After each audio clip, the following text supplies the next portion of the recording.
네, 여러분들 반갑습니다. 여러분들과 과학탐구 실험 수업을 함께 구성해 나가는 효익쌤입니다. 만나서 반갑습니다. 네, 벌써 온라인으로 하는 두 번째 수업 시간이 되겠네요. 정확하게 말하면 수업 시간이라기보다는 여러분들이 되풀이를 하는 그런 도움 영상이라고 보면 될 것 같습니다. 저번 시간에 이제 낙하 운동과 관련되어 있는 이론 수업을 끝냈고요. 이번 시간에는 모션 캡처 어플을 어떻게 하면 좀 더 잘 활용할 수 있는지에 대한 꿀팁들을 담아 놓은 영상입니다. 혹시 지난 영상을 보지 않았다면 위쪽에 카드를 클릭해서 저번 영상을 보고 이번 영상을 시청해 주시기 바랍니다. 이번 그 영상이 어떻게 보면 선생님이 이렇게 녹화를 하겠다는 어떤 결심을 하게 되는 한 가지 계기가 되었던 것 같습니다. 지금 보면 이렇게 자유낙하하는 공의 운동과 수평 방향으로 던진 공, 이 두 가지 운동을 비교를 하라고 되어 있고요. 지금 여기 보면 여러분들 또래 여학생이 자유낙하, 그리고 이 뒤쪽을 보면 수평 방향으로 던지는 공의 운동을 이제 사진으로 촬영하고 분석하는 그런 과정을 보여주고 있어요. 여러분들이 이미 이 두 가지 활동에 대해서 모션 캡처 어플로 촬영을 하고 그 결과물을 선생님한테 제출을 했었죠.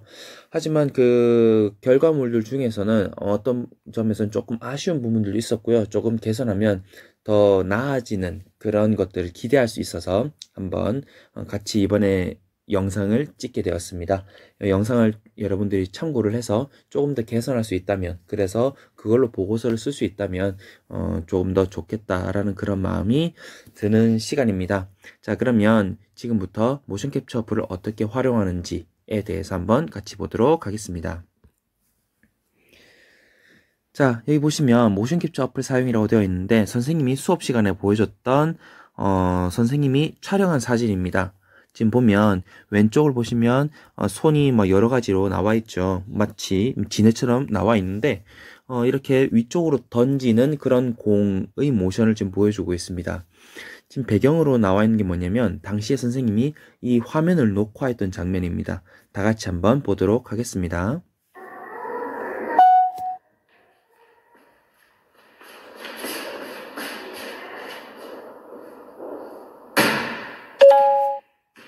자, 이미 여러분들이 알고 있듯이 대략 8초까지 영상을 촬영을 할 수 있고요. 그 다음에 선생님이 이 공을 이제 던지는 위치까지 가는데 거의 6초 이상이 그냥 흘러갔습니다. 허비되었습니다. 따라서 지금 실제로 공의 궤적이 촬영된 시간은 2초에 지나지 않죠. 이렇게 해서 자동으로 움직이는 물체의 궤적을 이렇게 합성을 해주는 것이죠. 우측에 저렇게 샷 수를 조절을 해가면서 샷 수를 많이 하면 샷이 많이 잡히기 때문에 빨리 운동하는 물체, 그 다음에 이제 샷 수가 적으면 적을수록 이제 천천히 움직이는 물체의 궤적을 나타내는데 적합하다고 이야기를 했었습니다. 그리고 우리 하단의 바를 이용을 해서 불필요한 구간을 이제 없애줄 수 있다는 것이죠.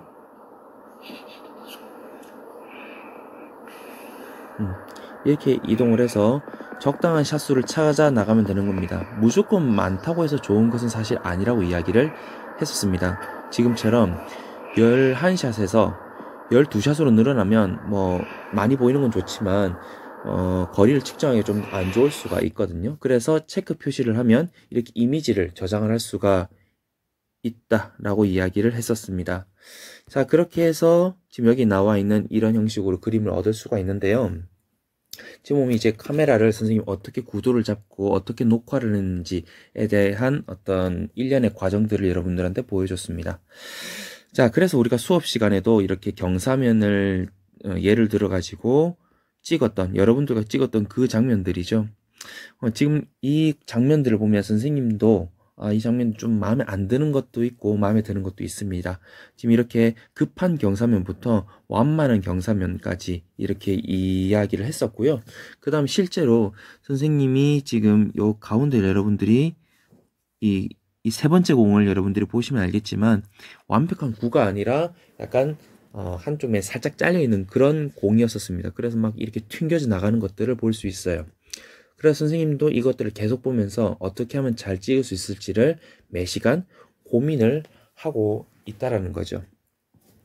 자, 그래서 지금부터는 여러분들이 실제로 제출했던 그런 사진들을 바탕으로 해서 어떻게 하면 더 잘 찍을 수 있는지에 대해서 고민해보고 생각해보는 시간을 갖도록 하겠습니다. 이미 수업 시간에 다 했던 내용들로 하는 것이고요. 수업 시간에 밝혔던 만큼 이건 어떤 특정한 사람의 어떤 그 결과물을 비하하거나 아니면은 너무 추켜 세우거나 그런 목적이 아니라 여러분들도 혹시 똑같이 저지를 수 있는 어떤 실수라든지 반복할 수 있는 그런 부분들을 조금은 이제 시간을 절약을 하고 생각을 하는데 도움이 되고자 만든 것이니까 너무 기분 상해하거나 우쭐대지 않았으면 좋겠어요. 자, 같이 보도록 하겠습니다. 자, 자유낙하로 지금 제출한 사진들입니다. 지금 보면 알겠지만 빨간색 모나미 볼펜을 떨어뜨렸다. 뭐 알 거는 같아요. 하지만 그 중간에 궤적이 하나도 없습니다. 그리고 지금 초록색 물체를 이제 오른쪽 사진에서는 떨어뜨리고 있는데 이 역시 지금 제일 위에 있는 것은 보이지도 않고요. 그 다음에 튕겨서 올라온 것처럼 보이는 그런 사진인 것 같아요. 이것을 봤을 때는 지금 이 바닥 직전에 닿는 이 직전의 녀석이 튕겨 올라온 건지 아니면은 떨어지기 직전, 그러니까 바닥에 닿기 직전의 모습인지 보여지기가 쉽지 않습니다. 즉 상해 개수가 너무 적기 때문에 나타나는 현상인 것 같습니다. 상해 개수를 여러분들이 그래서 오른쪽에 그 바를 조절을 해서 여러분들이 샷의 수를 조금 늘려줘야 한다라는 점 여러분들이 알고 있어야 될 것 같고요. 그 다음에 지금 여기서 나타나는 문제점은 무엇이냐? 지금 보면 카메라를 지금 자기 시선에다 두고 공을 자기 스스로 지금 떨어뜨리고 있습니다.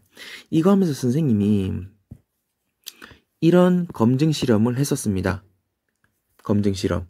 아마 수업에 열심히 참여했던 친구들이라면 이 그림만 보고도 이게 뭔지 바로 알아차릴 수 있었을 거예요. 자기 주먹을 쥐고 눈 높이에서 명치 높이까지 세팅해서 하나 둘 셋 하면 이렇게 이동하는 실험을 했었죠. 자, 그런데 이렇게 팔을 구부려서 자신의 눈앞에서 왔다리 갔다리 하는 것과 팔을 쭉 펴서 왔다리 갔다리 하는 그런 실험을 했었습니다. 즉 같은 시간에 같은 높이만큼 왔다 갔다 하는 그런 실험을 했었어요. 같은 시간 동안 같은 거리만큼 왔다 갔다 했음에도 불구하고 자신이 보고 있는 관찰 위치에 따라서 손의 어떤 속도가 다르게 체감되었다는 것을 여러분들이 기억하고 있을 겁니다. 즉 우리가 길이를 인식을 할 때는 그 길이를 정말 센티미터 단위로 인식을 하는 것이 아니라 우리 눈에서 보는 화각으로 인식을 한다라는 점을 이야기를 해주었습니다.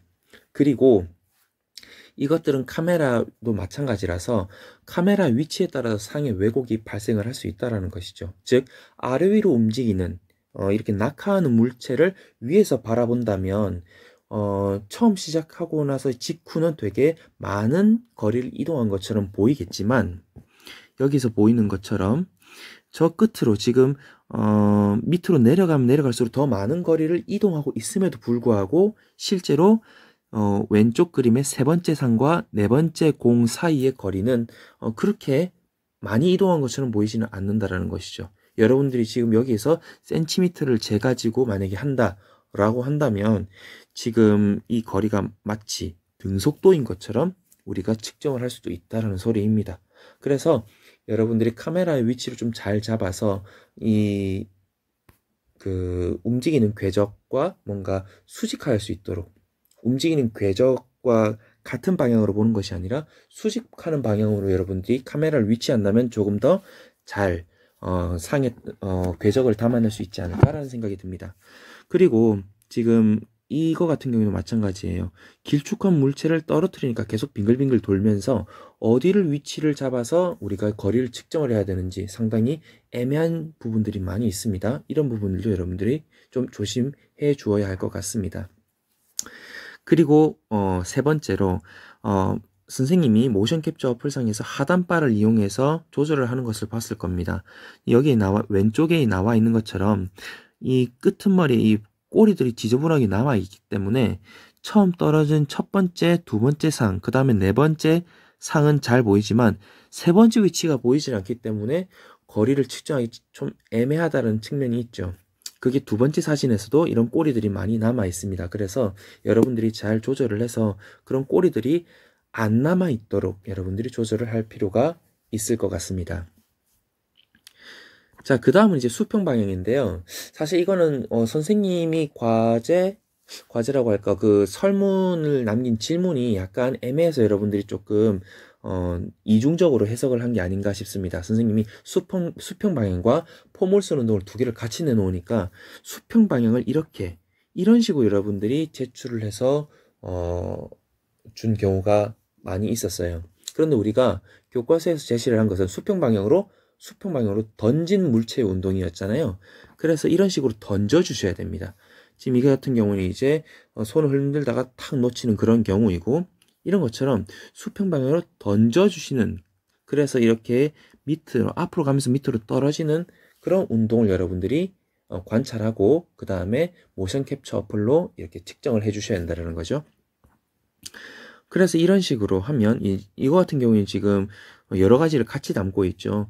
이제 수평 방향으로 움직이다가 이제 떨어지면서 이제 포물선 운동을 보여주고, 그 다음에는 이렇게 튕겨서 나가는 포물선 운동을 좀 같이 보여주고 있습니다.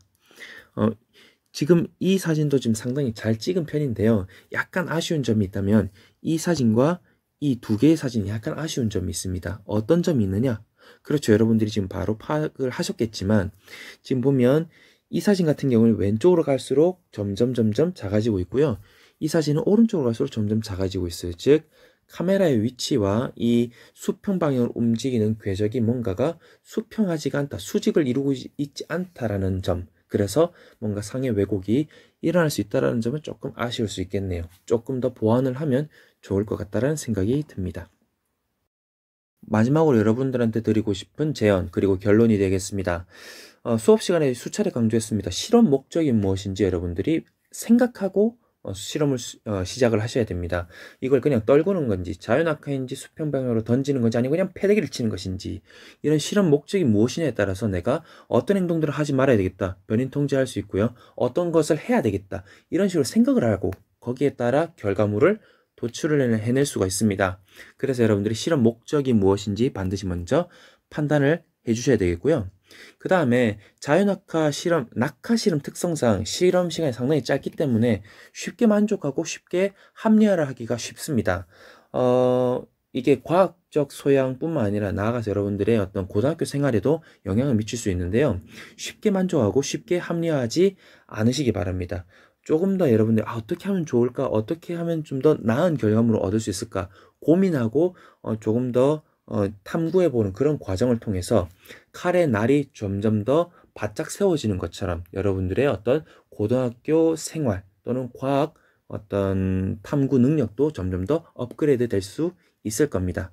그리고 평소에 내가 어떻게 하면 좋을지에 대해서 조금 더 고민하고 탐구하는 습관을 갖게 된다면 여러분들이 조금 더 나은 결과물을 만들어낼 수 있을 거라고 생각을 합니다. 다들 파이팅 하시고요. 그래서 오늘은 이제 모션 캡처 어플을 이용을 해서 어떻게 하면 조금 더 나은 결과물을 여러분들이 얻을 수 있는지에 대해서 이야기를 해보았습니다. 네, 2부 순서는 여기까지 마치도록 하겠고요.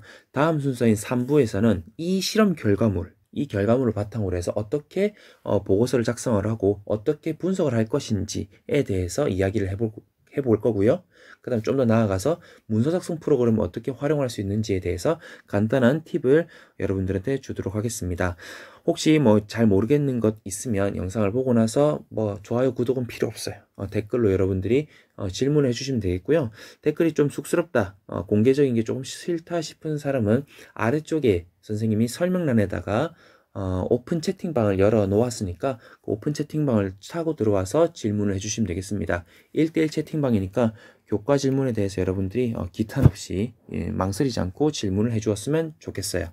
자, 그러면 2부 순서는 여기까지 마치겠고요. 3부 영상에서 다시 여러분들과 인사하도록 하겠습니다. 자, 그러면 다 같이 유바!